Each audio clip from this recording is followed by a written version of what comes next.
भारतात संविधानाचं राज्य आहे, कायद्याचं राज्य आहे. भारतात संपूर्ण कारभार हा संविधानानुसार चालतो. पण सर्वसामान्य व्यक्तीला संविधानाच्या काही गोष्टी माहीत नाही. तर आपला या आजच्या सिरीजचा उद्देशच हा आहे की सर्वसामान्य व्यक्तीलाही भारताचं संविधान कळावं. मी आहे प्राध्यापक अमित कावडकर, संचालक संघर्ष अकॅडमी वर्धा. आणि आज आपण अतिशय महत्त्वाची संविधान ही सिरीज सुरू करत आहे. तर आपण ही सिरीज काही छोट्या छोट्या व्हिडिओजमध्ये विभागून घेणार आहोत, कारण खूप मोठं संविधान आहे भारताचं आणि सर्वसामान्य व्यक्तीला कळावं हा उद्देश आहे. तर त्यासाठी प्रत्येक गोष्टीला, महत्त्वाच्या गोष्टीला छोट्या छोट्या भागामध्ये विभागून आपण पुढे जाणार आहोत. तर सर्वात पहिला आपला प्रश्न आहे, संविधान म्हणजे काय? आता संविधान म्हणजे काय? तर संविधान म्हणजे भारताचा सर्वोच्च कायदा. भारतात जो कायदा आहे तो कायदा म्हणजे संविधान. भारतात जे काही नियम आहे ते नियम म्हणजे संविधान. तर संविधान म्हणजे कायद्याचा संच म्हणू शकता, की संविधान म्हणजे एक कायद्याचं पुस्तक म्हणू शकता. भारतात संपूर्ण राज्यकारभार हा संविधानानुसार चालतो, म्हणजे कायद्यानुसार चालतो. मग या संविधानामध्ये काय लिहिलेलं आहे? तर शासनाचं स्वरूप कसं असेल, कोणत्या पद्धतीनं शासनाचं कामकाज चालेल, हे सगळं संविधानामध्ये लिहिलेलं आहे. आपल्या भारतीय नागरिकांना कोणत्या पद्धतीचे अधिकार असतील हे सर्व संविधानामध्ये लिहिलेलं आहे. शासनाचे काय कर्तव्य असतील हे सर्व संविधानामध्ये लिहिलेलं आहे. आणि जनतेचे पण, म्हणजे नागरिकांचे पण देशाप्रती काय कर्तव्य असेल हे सुद्धा संविधानामध्ये लिहिलेलं आहे. आता या सगळ्या गोष्टी संविधानामध्ये लिहिलेल्या आहेत. तर या सगळ्या गोष्टी समजून घेताना आपण स्टेप बाय स्टेप जाणार आहोत. तर आपला देश म्हणजे काय आहे? भारत. पण हा जो भारत आहे, हा भारत काही भागांमध्ये विभागला गेलेला आहे. तर भारताचे मुख्यतः दोन भागामध्ये विभाजन केलेलं आहे. तर याचा पहिला भाग म्हणजे त्याला म्हणतात घटक राज्य, आणि दुसरा भाग त्याला म्हणतात केंद्र शासित प्रदेश. तर हे थोडंसं आपल्याला समजून घेणं महत्वाचं आहे, की संविधानाचं कार्य जर समजून घ्यायचं असेल तर भारताचं जे काही स्ट्रक्चर आहे ते सुद्धा समजून घेणं महत्वाचं आहे. तर भारतामध्ये दोन प्रकारचे भाग केले आपण, काही घटक राज्य आणि काही आहे केंद्रशासित प्रदेश. तसं महाराष्ट्र आहे, हे महाराष्ट्र घटक राज्य आहे. गुजरात आहे, हे घटक राज्य आहे. गोवा हे घटक राज्य आहे. म्हणजे भारताचं विभाजन काही छोट्या छोट्या राज्यांमध्ये केलेलं आहे. मग त्याला घटक राज्य आणि केंद्रशासित प्रदेश म्हणजे काय?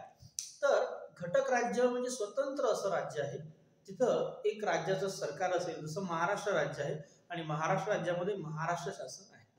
मग प्रत्येक राज्याला, घटक राज्याला एक मुख्यमंत्री असतो आणि त्या मुख्यमंत्र्याच्या खाली मंत्रिमंडळ असते जे त्या राज्याचा कारभार पाहत असते. आणि केंद्रशासित प्रदेश या ठिकाणी प्रत्येकच केंद्रशासित प्रदेशाला मुख्यमंत्री असेल असं नाही. फक्त आपल्या इथे दोनच केंद्रशासित प्रदेशांना मुख्यमंत्री आहे, ते म्हणजे एक आपलं दिल्ली आणि दुसरं आहे पुदुच्चेरी. आता केंद्रशासित प्रदेश हे या घटक राज्याच्या तुलनेने लहान असतात आणि प्रशासनाच्या सोयीसाठी ते बनवलेलं असते. या ठिकाणी मुख्यमंत्री हा राज्यकारभार पाहतो. इथे काही ठिकाणी मुख्यमंत्री असतो तर काही ठिकाणी त्या ठिकाणी प्रशासक असतात, तर ते प्रशासकाच्या माध्यमातून कारभार पाहिला जातो. मग आता दोघांमध्ये फरक काय आहे? तर घटक राज्याला खूप जास्त अधिकार दिलेले आहेत, जो तिथला मुख्यमंत्री किंवा तिथलं सरकार पाहत असेल. या ठिकाणी थोडेसे अधिकार लिमिटेड असतात आणि यांच्यावर जे अधिराज्य आहे किंवा यांच्यावर जो कंट्रोल आहे हा भारत सरकारचा असतो, त्याला आपण म्हणू केंद्र सरकार.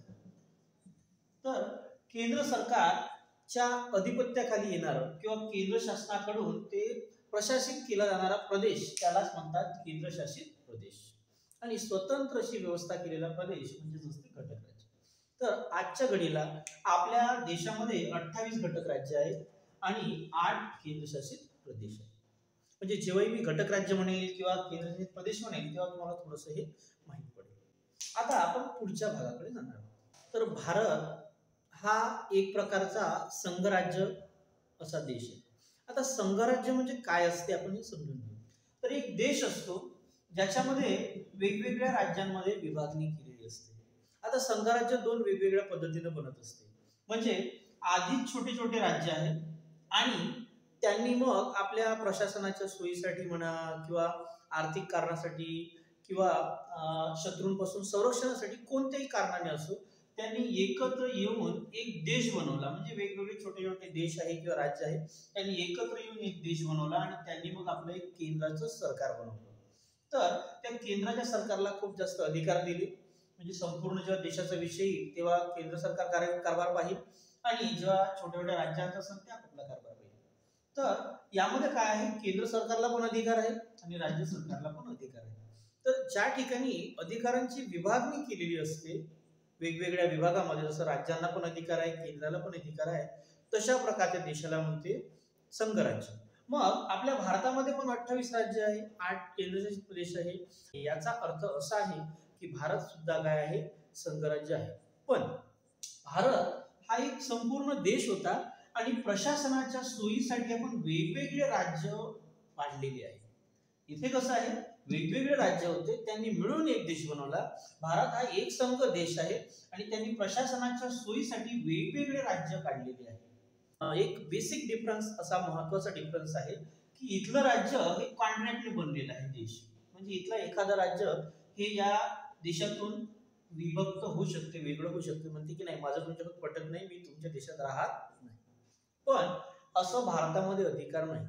तर आपल्या देशामध्ये राज्यांना अधिकार आहे आणि केंद्र सरकारला पण अधिकार आहे. म्हणजे एका दृष्टीकोन आपण पाहतो म्हटलं तर आपलं संघराज्य आहे. पण इथल्या संघराज्यामध्ये देशाला बाहेर पडण्याचा अधिकार आहे त्या संघराज्यामधून. पण आपल्या इथे असा अधिकार नाही. कोणतंही राज्य असं म्हणू शकत नाही की मी आता भारतामध्ये राहत नाही, मला भारताच्या बाहेर जायचं आहे. ठीक आहे, म्हणजे अधिकार सर्वांना आहे, पण कोणाला बाहेर कुठून जाण्याचा अधिकार नाही. तर हा बेसिक डिफरन्स आहे भारताचं संघराज्य आणि इतर संघराज्य याच्यामध्ये. तर त्यामुळे आपल्या भारताच्या राज्यघटनेच्या कलम नंबर 1 मध्ये म्हटलं आहे, भारत म्हणजेच इंडिया हा राज्यांचा संघ आहे. राज्यांचा संघ असं का म्हटलं, यासाठी डॉक्टर आंबेडकरांनी स्पष्टीकरण दिलेले आहे की कोणत्याही राज्याला कुठून बाहेर पडण्याचा अधिकार नाही. संघराज्यामध्ये बाहेर पडता येते, पण आपल्या देशात बाहेर पडता येत नाही. म्हणून संघराज्य हा शब्द न वापरता राज्यांचा संघ हा शब्द वापरलेला आहे.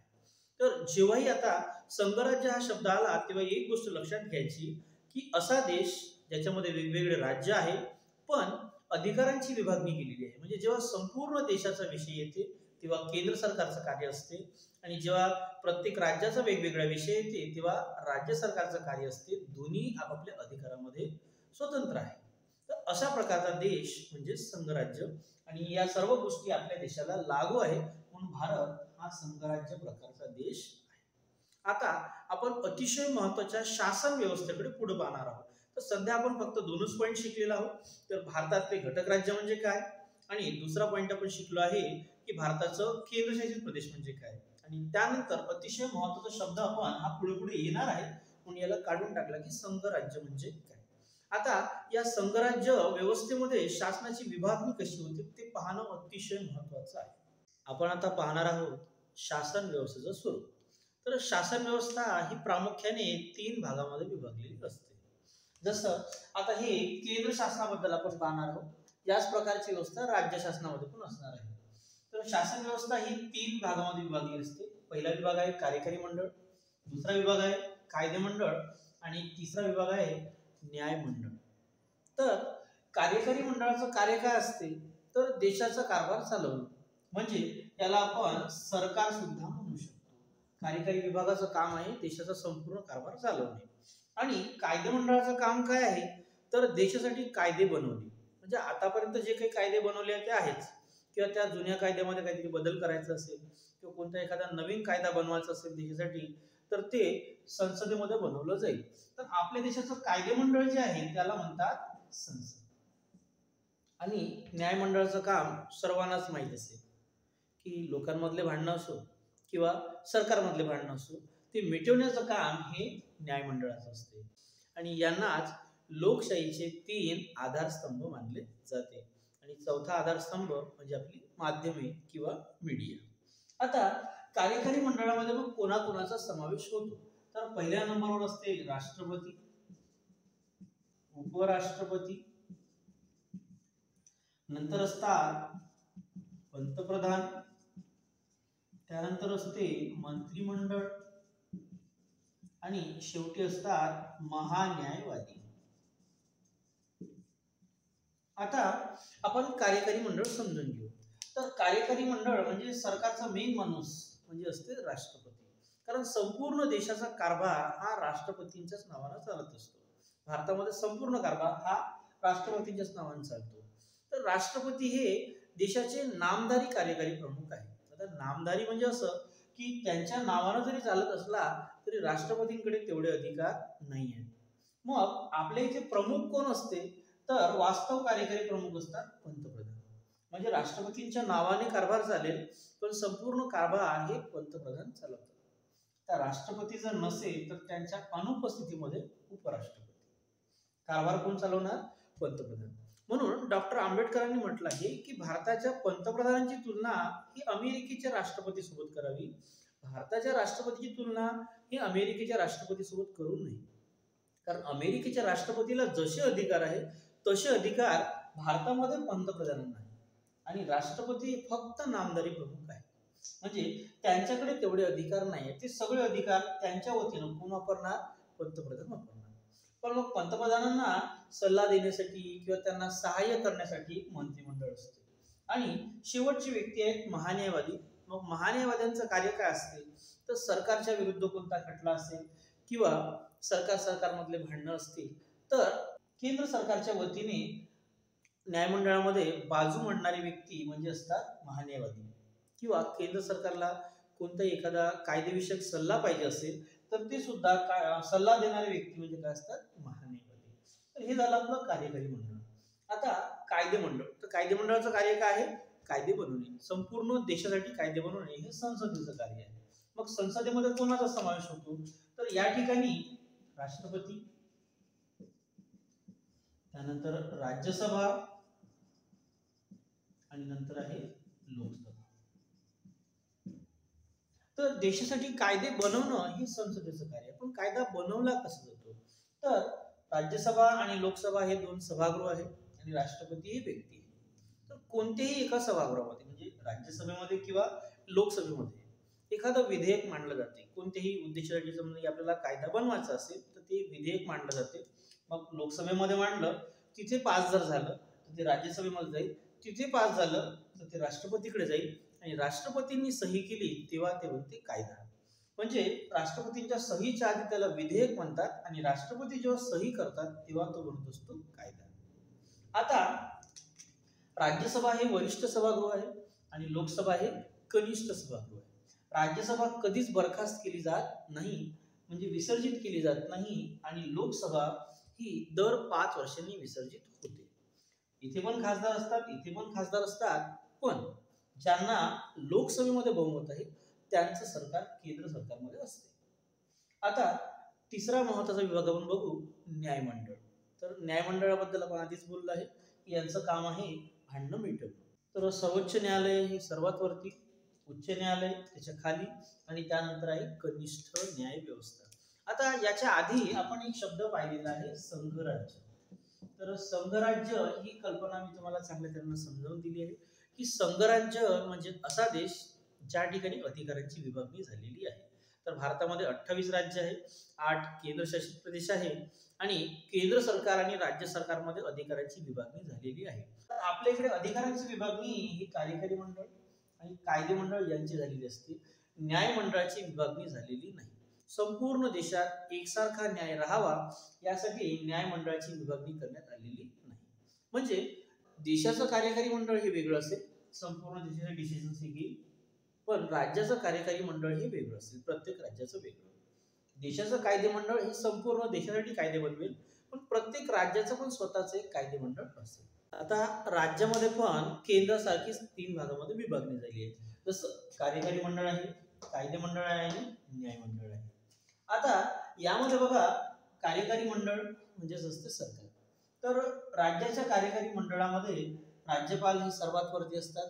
ज्या प्रकारचे अधिकार देशामध्ये राष्ट्रपतींना आहे त्याच प्रकारचे अधिकार राज्यामध्ये राज्यपालांना आहे. म्हणजे राज्याचा संपूर्ण कारभार हा राज्यपालांच्या नावाने चालतो आणि राज्याचे प्रमुख हे राज्यपाल, देशाचे प्रमुख हे राष्ट्रपती. पण दोन्ही व्यक्ती हे नामधारी कार्यकारी प्रमुख असतात. म्हणजे जरी यांच्या नावाने कारभार चालत असला तरी संपूर्ण कारभार हा राज्यामध्ये मुख्यमंत्री चालवतात आणि देशामध्ये पंतप्रधान चालवतात. म्हणजे राष्ट्रपती आणि पंतप्रधानांचं जे रिलेशन आहे त्याच प्रकारचं रिलेशन राज्यपाल आणि मुख्यमंत्री यांचं असते. म्हणजे संपूर्ण कारभार हे मुख्यमंत्री चालवणार, म्हणून त्यांना शासन प्रमुख किंवा वास्तव कार्यकारी प्रमुख हे राज्याचे म्हटलं जाते आणि त्यांना सहाय्य करण्यासाठी त्यांचं मंत्रिमंडळ असते. आता इथे यांचा जो काही कायदेविषयक सल्ला असेल, म्हणजे सरकारला कायदेविषयक कोणता सल्ला पाहिजे असेल किंवा सरकार कोणत्या एखाद्या कोर्टामध्ये आपली बाजू मांडणार असेल, म्हणजे जिथे खटला चालू असेल, तर त्या ठिकाणी सरकारच्या वतीनं ते काम पाहणारे व्यक्ती म्हणजे असतात महाधिवक्ता, आणि सरकारला कायदेशीर सल्ला देणारे सुद्धा हे महाधिवक्ता असतात. मग जसं देशासाठी कायदे हे संसद बनवते, तसेच राज्याचे पण वेगळे कायदे बनवता येते आणि राज्याचे कायदे बनवणारं कायदेमंडळ त्याला म्हणतात विधानमंडळ. देशासाठी संसद, राज्यासाठी विधानमंडळ. तर विधानमंडळामध्ये राज्यपाल, विधान परिषद आणि विधानसभा ही केंद्रासारखीच इथे व्यवस्था केलेली आहे. म्हणजे आपल्याला जर कायदा पास करायचा असेल, कोणताही एखादा कायदा बनवायचा असेल, तर हे दोन सभागृह आहेत आणि राज्यपाल एक व्यक्ती आहे. पण काही राज्यांमध्ये विधान परिषद नाही, काही राज्यांमध्ये विधानसभा आणि विधान परिषद आहे. तर ज्या राज्यांमध्ये फक्त विधानसभा आहे, मग तिथे विधानसभेमध्ये कायदा एखादा विधेयक ठेवलं, त्याच्यावर चर्चा झाली, पास झालं की डायरेक्टली राज्यपालांकडे जाते. आणि ज्या ठिकाणी विधानसभा विधान परिषद दोन्ही सभागृह आहे, मग तिथं कुठल्याही एका ठिकाणी आपल्याला मांडता येते. मग विधानसभेमध्ये आपण एखादं विधेयक मांडलं, ते पास झालं, विधान परिषदेमध्ये गेलं आणि त्याच्यानंतर मग ते राज्यपालांकडे गेलं आणि राज्यपालांनी सही केली, म्हणजे राज्यापुरता कायदा बनला. तर राज्याच्या विधानमंडळाला राज्याचा कायदा बनवण्याचा अधिकार आहे, पण संसदेला संपूर्ण देशाचा कायदा बनवण्याचा अधिकार आहे. हे दोन्ही सभागृह आहे, हे वरिष्ठ सभागृह आहे, हे कनिष्ठ सभागृह आहे. हे विसर्जित होत नाही, हे विसर्जित होते दर 5 वर्षांनी. आणि ज्यांना विधानसभेमध्ये बहुमत आहे त्यांचं सरकार हे राज्यामध्ये असते. आता राज्यपाल हे विधानमंडळामध्ये बसतात का, तर नाही. राज्यपालांचं स्वतंत्र भवन आहे, त्याला राजभवन म्हणतात. आणि त्याच प्रकारे केंद्रामध्ये राष्ट्रपती पण संसदेमध्ये बसत नाही, त्यांचं स्वतःचं एक राष्ट्रपती भवन असते. हे दोन सभागृह आहे. आता न्यायमंडळ, तर विभागणी फक्त कार्यकारी मंडळ आणि कायदे मंडळ याची झाली केंद्र लेवलवर आणि राज्य लेवलवर, पण न्यायमंडळाची विभागणी झालेली नाही. म्हणजे उच्च न्यायालय किंवा कनिष्ठ न्यायव्यवस्था हे सर्वोच्च न्यायालयाचे प्रतिनिधी म्हणून राज्यामध्ये कार्य करतात. संपूर्ण देशात एकच न्यायव्यवस्था राहावी यासाठी याची विभागणी केलेली नाही. तर आजच्या व्हिडिओमध्ये आपण बऱ्याच महत्त्वाच्या गोष्टी पाहिलेल्या आहेत, त्या तुम्हाला समजल्या असेल अशी अपेक्षा आहे. आणखी बरंच काही पाहण्यासारखं आहे. म्हणजे जसं आता आपण केंद्रामध्ये कार्यकारी मंडळ पाहिलं, तर त्या प्रत्येक विभागाचा एक चॅप्टर आपल्याला पाहावं लागतं. मग राष्ट्रपतीचे अधिकार काय आहे, निवड कशी होते, त्यांचं पेमेंट कसं होते, काय सगळ्या गोष्टी आपण पाहणार आहोत. तसंच पंतप्रधान वगैरे सगळं, संसद, विधानमंडळ, न्यायमंडळ सगळं पाहणार आहोत. पण या व्हिडिओमध्ये हे सगळं घेणं शक्य नाही, म्हणून पुढच्या व्हिडिओमध्ये आपण राष्ट्रपतींपासून सुरू करू, त्यानंतर पंतप्रधान, उपराष्ट्रपती सगळं आपण घेणार. तर आजचा व्हिडिओ हा जर तुम्हाला आवडला असेल तर व्हिडिओला निश्चितच लाईक करा, कमेंट करा, आपल्या मित्रमैत्रिणींना शेअर करा आणि तुम्ही जर माझ्या चॅनलवर नवीन असाल तर चॅनलला सबस्क्राईब करा. तिथे बेल आयकॉनला प्रेस करून ऑल सिलेक्ट करा, म्हणजे माझे जे काही येणारे नवीन व्हिडिओ आहे तुमच्यापर्यंत सर्वात आधी पोहोचतील. धन्यवाद.